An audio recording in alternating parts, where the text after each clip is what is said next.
Some of the challenges that I faced probably started before the COVID thing when I found out I had a lump that I didn't know what was up. And we had gone to visit our kids and coming back in between visits down to Texas and Tennessee, we had it checked out and I found out that it was cancerous and that I was going to need surgery. And I think with the COVID situation, probably the biggest thing was knowing that the kids wouldn't be able to probably come up. Right now, I'm done with all my treatments, and I'm still dealing with my broken arm. The chemo, they decided probably kept it from healing, so it's not healed yet. But it's been something I think I've needed. It's made me rely on my husband more.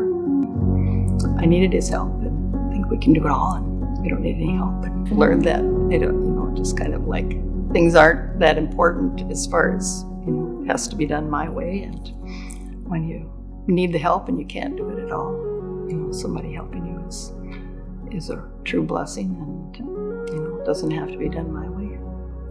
Rides with people to my radiation treatments, it's kind of like, do I need this help or not? But it was just a blessing, every day for 4 weeks to go with somebody and realize that they had, get some good connections with people to realize everybody's got issues going on. It's, mine was just something that was kind of in your face, and God gives us each struggles to go through that we'll trust Him more. And I remember one thing, hearing on the radio, if I can't think, I might not be able to think, and I might not be able to read, and I might not even be able to pray, but I can trust God.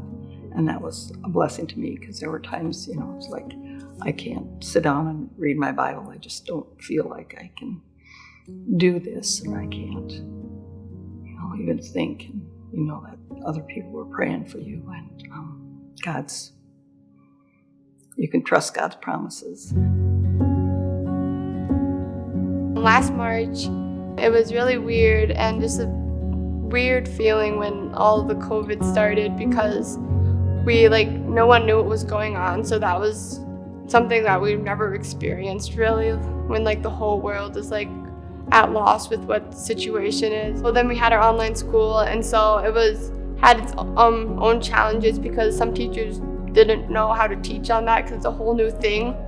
And then also I didn't know how to manage my time right away with online learning, so it took me a long time to be able to figure out how I should manage my time so school doesn't take me all day. But I also had more time for God during that situation because I was less busy, so that was good, and I kind of got used to having a less busy lifestyle. But then summer happened, and I was able to do 3 sports a week, which I loved, and it was super fun. Then school started, and I was really happy that my tennis season was starting, but I was just kind of scared the whole time that it was going to end, and so that kind of I felt like it held me back from having full joy and hope in that, because I couldn't have my hopes up or anything. And yeah, I also am missing out on some of my senior moments. So homecoming, coronation, I watched from my bed on my iPad. And on the dress-up days, most of my friends aren't in my hybrid days, so I had to dress up kind of by myself, and normally it's fun to dress up with other friends. And so just missing out on those things isn't easy, because I've expected to have this fun senior year with all these things, but I didn't get everything I expected, so that was a little difficult. But God has also just been comforting me, because there's been a lot of blessings in this too. My sibling got to come home for all online, which is super fun and probably wouldn't have been able to happen again.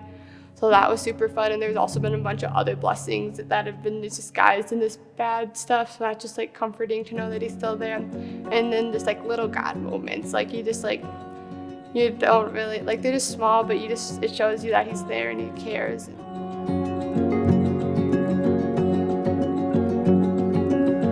Well, God's been my refuge in several different areas. I guess not being able to see my dad. I used to take him out for lunch every Thursday, and since COVID, the nursing home hasn't allowed that, so we started out with window visits, which were difficult because he'd be on one side of the window, I'd be on the other side. with masks on and talking on cell phones. It wasn't ideal, but I got to see them.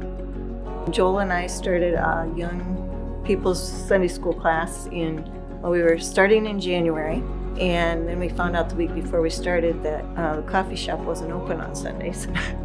So we ended up at church, but we met in the library, and that worked out. We had our small group of like 6 of us, and we met for a couple months, and then COVID. And so, of course, we couldn't meet at church anymore. I think we might have missed 1 week and then went to Zoom, and that group is pretty technological. So once we went to Zoom, all the college kids were home, and our group just grew. And every Sunday, Joel and I just say how this group blesses us, because they are they go so deep in the Word, which, we thought, well, we're going to be their mentors, but they know a lot more about the Bible than we do. Some things you just take for granted that, every day we can send our pigs to market to the packer. And with COVID coming in and shutting down packing plants where workers showed up positive, they couldn't come to work.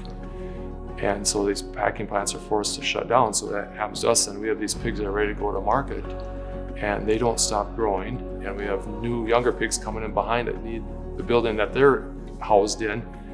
And so our pig flow is just turned upside down.